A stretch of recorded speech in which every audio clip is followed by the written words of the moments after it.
kita panjatkan ke hadirat Allah Subhanahu wa taala, karena dengan limpahan rahmat dan karunia pada pagi hari ini kita dapat hadir bersama-sama diaman daripada mempelai wanita dalam rangkaian acara prosesi akad nikah yang diberikan antara saudara kita Nanda kita, saudara Muhammad Rasandi bin Subandi almarhum dengan calon istrinya saudari Anggi Anissa Umiyanti binti Parlan.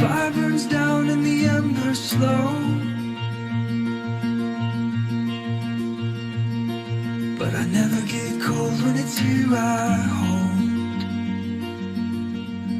I just wanna be your morning light. Bismillahirrahmanirrahim.